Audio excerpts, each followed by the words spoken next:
Hi welcome back to my channel. അപ്പൊ നമ്മൾ തായ്ലൻഡിൽ നിന്നുള്ള ന്യൂസ് അപ്ഡേറ്റ്സ് ഒക്കെ ഷെയർ ചെയ്തിട്ട് കുറച്ച് ദിവസമായല്ലേ. അപ്പൊ ഇപ്പൊ ഈ വന്നേക്കുന്നത് ഇവിടെ നിന്നുള്ള കുറച്ച് ലേറ്റസ്റ്റ് ന്യൂസ് നിങ്ങളുമായിട്ട് ഷെയർ ചെയ്യാനായിട്ടാണ്. അപ്പൊ ഫെബ്രുവരിയിൽ നിങ്ങളൊരു തായ്ലൻഡ് ട്രിപ്പ് പ്ലാൻ ചെയ്യുന്നുണ്ടെങ്കിൽ ഈ വീഡിയോ മിസ് ചെയ്യണ്ട. നമുക്ക് നേരെ വീഡിയോയിലേക്ക്. അപ്പൊ ആദ്യം ഷെയർ ചെയ്യാനുള്ള അപ്ഡേറ്റ് ടൂറിസ്റ്റുകൾക്ക് വളരെ റെലവെന്റ് ആയിട്ടുള്ള ഒരു കാര്യമാണ്. അതായത് എയർപോർട്ട് ട്രാവൽ ഫീസിനെ കുറിച്ചാണ്. ഇവിടെ തായ്ലൻഡിലെ മിക്ക എയർപോർട്ട്സിലും പാസഞ്ചർ സർവീസ് ഫീ ഇൻക്രീസ് ചെയ്യാനായിട്ട് ഒരു ന്യൂസ് വന്നിട്ടുണ്ട്. അതായത് ഇത് നേരത്തെ ഈ പാസഞ്ചർ സർവീസ് ഫീ എന്ന് പറഞ്ഞാൽ ജസ്റ്റ് 730 Thai baht ആയിരുന്നു. ഇപ്പൊ അത് ഇൻക്രീസ് ചെയ്ത് 1120 Thai baht കൊണ്ടുപോകാൻ പോവുകയാണ്. അതിനെക്കുറിച്ച് കുറെ ന്യൂസ് വന്നിട്ടുണ്ട്. സോ ഇതൊരു ഒഫീഷ്യൽ ന്യൂസ് അപ്ഡേറ്റ് ആണ്. പാസഞ്ചർ സർവീസ് ഫീ ഇൻക്രീസ് ചെയ്യും. അപ്പൊ ഇത് വരുന്ന ടൂറിസ്റ്റുകളെ എങ്ങനെ ഇമ്പാക്ട് ചെയ്യും എന്ന് പറഞ്ഞാൽ നിങ്ങളുടെ ടിക്കറ്റ് ഫെയർ ഇൻക്രീസ് ചെയ്യുന്നതായിരിക്കും. അതായത് തായ്ലൻഡിൽ നിന്നുള്ള ടിക്കറ്റ് പ്രൈസസ് എല്ലാം ഇനി കൂടും. ഈ ഒരു ഡിഫറൻഷ്യൽ എമൗണ്ട് കൂടുന്നതായിരിക്കും. കാരണം ഈ ഒരു പാസഞ്ചർ സർവീസ് ഫീ നമ്മൾ എയർപോർട്ടിൽ എവിടെയും പേ ചെയ്യുന്നില്ല. പക്ഷെങ്കിലും അത് നമ്മുടെ ടിക്കറ്റ് ഫെയറിൽ ഇൻക്ലൂഡഡ് ആയിരിക്കും. സോ അക്കോർഡിംഗ്ലി നമ്മുടെ ടിക്കറ്റ് ഫെയർ കൂടുന്നതായിരിക്കും കേട്ടോ.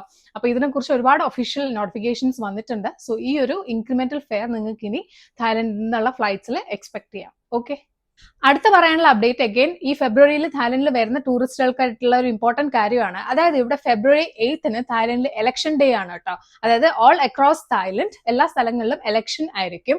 അപ്പോൾ അതുകൊണ്ട് തന്നെ ഒരുപാട് പേര് എനിക്ക് ഇൻസ്റ്റാഗ്രാമിൽ മെസ്സേജ് അയച്ച് ചോദിക്കുന്നുണ്ട്, ഇലക്ഷൻ ആയതുകൊണ്ട് ട്രാവൽ റെസ്ട്രിക്ഷൻസ് കാണോ, കടകളൊക്കെ അടച്ചിട്ടുണ്ടാകും എന്നൊക്കെ ചോദിക്കുന്നുണ്ട്. സോ എനിക്ക് പറയാനുള്ള കാര്യം, ഇലക്ഷൻ ആയതുകൊണ്ട് ഒരൊറ്റ റെസ്ട്രിക്ഷനേ ഉള്ളൂ. അതായത് ആൽക്കഹോൾ കൺസംഷൻ ആൻഡ് സെയിൽ അതിന് ബാൻ ഉണ്ടാവും കേട്ടോ. ഇലക്ഷൻ ഡേയുടെ അന്ന് നിങ്ങൾക്ക് അത് കിട്ടുന്നതായിരിക്കത്തില്ല. ആ ഒരു റെസ്ട്രിക്ഷൻ മാത്രമേ ഉള്ളൂ. ഷോപ്സും ഷോപ്പിംഗ് മാൾസും എല്ലാം ഓപ്പൺ ആയിരിക്കും. അതിനൊന്നും യാതൊരു റെസ്ട്രിക്ഷനും ഇല്ല. നിങ്ങളുടെ ട്രാവൽ ഒരു രീതിയിൽ ഇമ്പാക്റ്റഡ് ആകത്തില്ല. ജസ്റ്റ് ആൽക്കഹോൾ റെസ്ട്രിക്ഷൻ മാത്രമേ ഉള്ളൂ കേട്ടോ.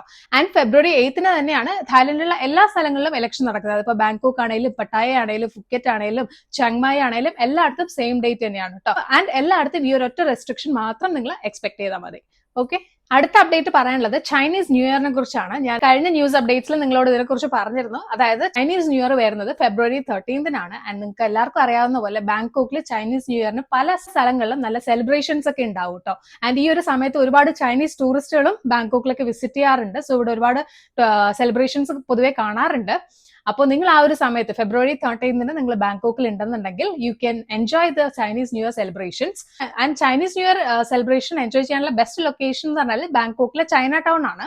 പിന്നെ അതല്ലാതെ ഐക്കൺ സിയാമിന്റെ റിവർ സൈഡിലും ഈ ലൂണ ന്യൂ ഇയറിന്റെ കുറെ ഇവന്റ്സ് ഒക്കെ നടക്കാറുണ്ട് കേട്ടോ. കാരണം കഴിഞ്ഞ വർഷം ഞങ്ങൾ ഐക്കൺ സിയാമിൽ പോയപ്പോൾ അവിടെ ഇവന്റ്സ് ഒക്കെ ഉണ്ടായിരുന്നു. സോ ഐക്കൺ സിയാമിന്റെ റിവർ സൈഡിലും കാണും പരിപാടികൾ. അപ്പൊ ഫെബ്രുവരി 13 നിങ്ങൾ ബാങ്കോക്കിൽ ഉണ്ടെങ്കിൽ you can enjoy this four free. Okay, പിന്നെ അടുത്ത അപ്ഡേറ്റ് എനിക്ക് പറയാനുള്ളത് ഈ ഫെബ്രുവരി 8 അതായത് അപ്കമിംഗ് വീക്കെൻഡിൽ ഇവിടെ നടക്കുന്ന ഒരു ഇവന്റിനെ കുറിച്ചാണ്. നിങ്ങൾക്ക് പലർക്കും അറിയാമായിരിക്കും ഇവിടെ തായ്ലൻഡിൽ ഒരു തായ് മലയാളി സമാജം ഉണ്ട് കേട്ടോ. അപ്പൊ TMS ഓർഗനൈസ് ചെയ്യുന്ന കേരള കാർണിവൽ എന്ന് പറയുന്ന ഒരു ഫെസ്റ്റ് ഈ ഫെബ്രുവരി 8 ഇവിടെ ബാങ്കോക്കിൽ നടക്കുന്നുണ്ട്. ബേസിക്കലി അതെന്താന്ന് പറഞ്ഞാൽ ഇങ്ങനെ കേരള ഫുഡിന്റെ കുറെ സ്റ്റോൾസ് ഒക്കെ ഉണ്ടാകും. പിന്നെ കുറെ കൾച്ചറൽ ഡാൻസ് മ്യൂസിക് പെർഫോമൻസസ് ഒക്കെ ഉണ്ടാകും. സോ ഒരു ഈവനിങ് സ്പെൻഡ് ചെയ്യാൻ പറ്റിയ നല്ലൊരു ഇവന്റ് ആണ്. സോ നിങ്ങൾ ആരെങ്കിലും ആ ഒരു സമയത്ത് ബാങ്കോക്കിൽ ഉണ്ട് ആൻഡ് നിങ്ങൾക്ക് അവിടെ പോകണമെന്നുണ്ടെങ്കിൽ പോകാട്ടോ. കാരണം ഇതിന്റെ എൻട്രി ഫ്രീ ആണ്.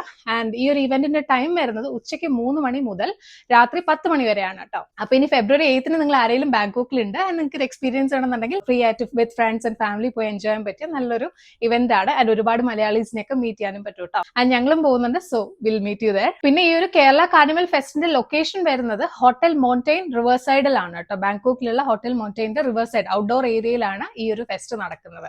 അപ്പൊ ഒരുപാട് ഫുഡ് ഐറ്റംസ് ഉണ്ട് കേട്ടോ. ഇവരുടെ ഇൻസ്റ്റാഗ്രാം പേജിൽ അവർ എന്തൊക്കെയാണ് ഫുഡ് ഐറ്റംസ് ഉള്ളതെന്നൊക്കെ ലിസ്റ്റ് ചെയ്തിട്ടുണ്ട്. അതായത് നമ്മുടെ പൊറോട്ട, ബീഫ് തുടങ്ങി ഈവൻ ബൺമസ്ക വരെ ഉണ്ട് കേട്ടോ.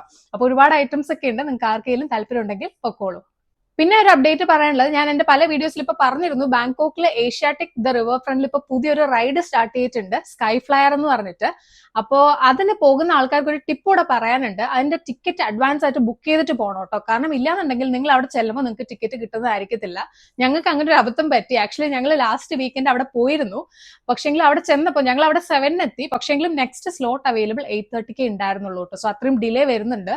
അപ്പോൾ അതുകൊണ്ട് തന്നെ നേരത്തെ ബുക്ക് ചെയ്തിട്ട് പോകാനാണ് റെക്കമെൻഡ് ചെയ്യുന്നത്. ഇതൊരു ട്രാവൽ ടിപ്പ് ആണ് കേട്ടോ. കാരണം നിങ്ങൾ ബാങ്കോക്കിൽ വരുവാണെന്നുണ്ടെങ്കിൽ ഉറപ്പായിട്ടും അത് എക്സ്പീരിയൻസ് ചെയ്യുക. കാരണം ഒരു പുതിയ റൈഡാണ്, നല്ലൊരു അടിപൊളി റൈഡാണ് കേട്ടോ. ഈ ബാങ്കോക്കിന്റെ ഒരു 360 വ്യൂ തന്നെ നിങ്ങൾക്ക് അത് കയറിയിട്ട് കാണാനായിട്ട് പറ്റും. ആൻഡ് അത് ഭയങ്കര എക്സ്പെൻസീവ് ഒന്നും അല്ല. അപ്പൊ എന്താണെങ്കിലും ഒന്ന് ട്രൈ നോക്കുള്ളൂ. ആൻഡ് ടിക്കറ്റ് അഡ്വാൻസ് ആയിട്ട് എടുക്കുക. ഇതൊരു ടിപ്പാണ്. ഓക്കെ, ആൻഡ് ദെൻ പിന്നെ ലാസ്റ്റ് ആയിട്ട് എല്ലാവരും ചോദിക്കുന്ന കാര്യം ഇവിടുത്തെ ക്ലൈമറ്റ് എന്താണ്, ക്ലൈമറ്റ് എങ്ങനെയാണ്, ഓക്കെ ആണോ എന്നൊക്കെ ഉള്ളതാണ്. സോ ഇപ്പൊ ഇവിടെ നല്ല പൊരിഞ്ഞ വെയിലാണ് കേട്ടോ. ഞാനിപ്പോ കാണിച്ചു തരാം. ഇതേ കണ്ടോ, നല്ല പൊരിഞ്ഞ വെയിലാണ്. അപ്പൊ നിങ്ങൾ ഇനി ക്ലൈമറ്റിന്റെ കാര്യം ഓർത്തൊന്നും ടെൻഷൻ ആവണ്ട. Climate is fine. ഇങ്ങനെ എന്താ പറയാ, നല്ല വെയിലൊക്കെയാണ്. പിന്നെ ഇടയ്ക്ക് ചില ദിവസം വൈകുന്നേരം ചെറിയ ഡ്രിസ്ലിംഗ് ഒക്കെ ഉണ്ട്, പക്ഷെ എങ്കിലും കാര്യമായിട്ടൊന്നും ഇല്ല. നിങ്ങളുടെ ട്രാവൽ ഒന്നും ഒരു രീതിയിൽ ഇമ്പാക്റ്റഡ് ആകത്തില്ല കേട്ടോ. So enjoy your trip. And video useful ആയിട്ടുണ്ടെങ്കിൽ ഒരു ലൈക്ക് തരാം, ആൻഡ് ചാനൽ സബ്സ്ക്രൈബ് ചെയ്തിട്ടില്ലെങ്കിൽ സബ്സ്ക്രൈബും ചെയ്യാം. നമുക്ക് നെക്സ്റ്റ് വീഡിയോയിൽ കാണാം കേട്ടോ. ടാ.